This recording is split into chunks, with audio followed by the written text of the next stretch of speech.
Hello everyone, welcome back to my channel Harshita Education. So in this video we are going to start our poem 5, that is Trees, and it is written by Shirley Peer from class 7th English Honeycomb book. So in this video I am going to read the poem and I will tell you the meaning of the poem in Hindi with its meaning, with difficult words. Okay, so take a few minutes to tell one another the names of trees that you know or have heard of. तो यहाँ आपको ये बोला गया है कि अगर आप अपने फ्रेंड्स के साथ हो तो एक दूसरे के साथ आप क्या करें, काफ़ी सारे ट्रीज़ का नाम आप एक दूसरे से पूछें जिसके बारे में आप जानते हो सकता है कई ट्रीज़ ऐसे होते हैं जो आप जानते नहीं होंगे, तो अपने फ्रेंड्स के जब वो आपका फ्रेंड अगर आपको बोलता है तो उसके थ्रू आपको पता चलता है. Okay, so mention the things tree gives us. और ये भी इस डिस्कशन में देखें कि ट्रीज से हमें क्या क्या चीज़ें, क्या यूज़फुल चीज़ें हम लोगों को मिलती है. Then read this poem about trees, और उसके बाद इस पोएम को रीड करें. तो लेट्स रीड दिस पोएम.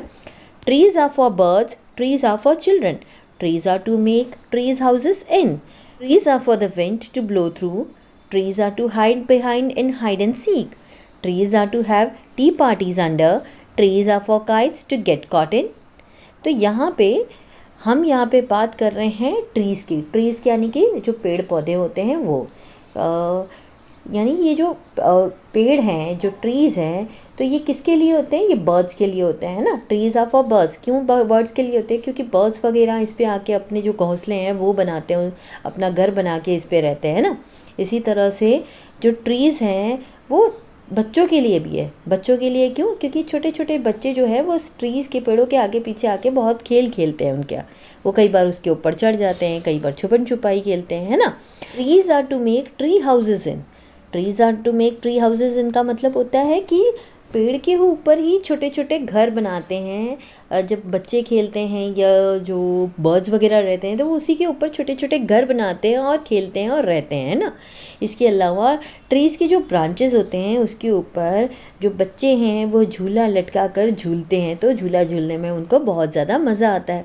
इसके अलावा आपने देखा होगा जो कि ट्रीज़ के बीच में से, ब्रांचेस के बीच में से जो उसके ऊपर जो पत्तियाँ लगी होती है, तो पत्तियों के बीच में से हवा बहती है ना.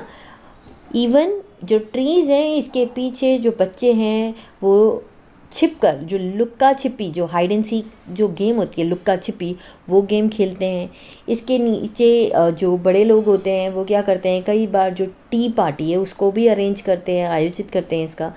इवन जो ट्री है उसकी जो ब्रांचेस हैं उसमें आपने कई बार देखा होगा कि जब मकर संक्रांति आती है या फिर जिसे हम उत्तरायण बोलते हैं, तो उत्तरायण के दौरान जो पतंगे हैं वो ट्रीज़ के ब्रांचेस के ऊपर आके उलझ जाती हैं. सो ये हमने यहाँ तक देखा. अब हम इसमें कुछ डिफ़िकल्ट वर्ड्स भी देख लेते हैं, जैसे स्विंग. तो स्विंग का मतलब होता है मूव फॉरवर्ड एंड बैकवर्ड, यानी कि झूलना. Next is hide. हाइड का मतलब होता है छिपना. Hide and seek. Hide and seek यहाँ पे अ गेम ऑफ चिल्ड्रन, मतलब बच्चों की एक गेम है जिसे हम बोलते हैं लुक्का छिपी. And next is blow. तो ब्लो मीन्स रश, यानी कि बहना. यहाँ किसके बहने की बात हो रही है? हवा के बहने की बात हो रही है. Okay, now let's see. Trees are to make cool shade in summer, trees are to make no shade in winter, trees are for apples to grow on and pears, trees are to chop down and call timber, trees make mothers say what a lovely picture to point, trees make fathers say what a lot of leaves to rake this fall. यानी कि ये जो trees हैं, ये trees का काम क्या होता है? ट्रीज़ गर्मी के समय हमें ठंडी छाया देती है, राइट.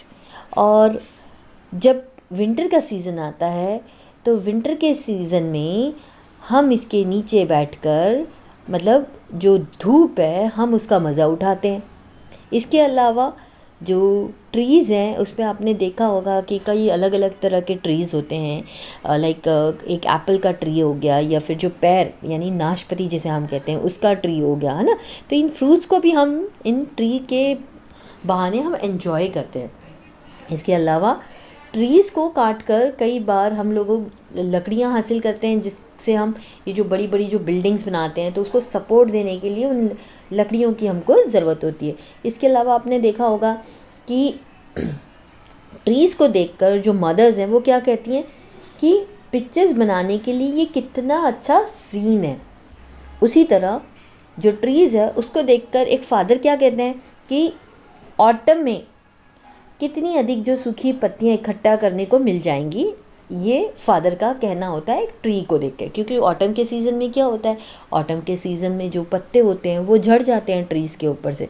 तो फादर ऐसा कहते हैं कि जो सूखी पत्तियां हैं इसको हम इकट्ठा कर सकते हैं। ओके, अब यहाँ पे भी हम कुछ डिफ़िकल्ट वर्ड्स देख लेते हैं इस स्टांजा में। सो शेड मीन्स छाया। पियर्स मतलब it is one kind of fruit जिसे हम बोलते हैं नाशपाती। चॉप डाउन का मतलब होता है कट फॉर मेकिंग फर्नीचर, यानी कि काटना। एंड रेक का मतलब होता है गैदर, इकट्ठा करना। ओके, एंड फॉल, यहाँ पे फॉल का मतलब गिरना नहीं है, यहाँ फॉल का मतलब है ऑटम सीजन, जिसे हम कहते हैं पतझड़। Okay, so here the summary of the poem is over. I hope आपको ये जो पोयम है इसकी समरी अच्छे से समझ आई होगी। अगर अच्छे से समझ आई हो तो प्लीज़ वीडियो के नीचे लाइक के बटन को क्लिक करिए और चैनल को सब्सक्राइब करना ना भूलें। Bye bye.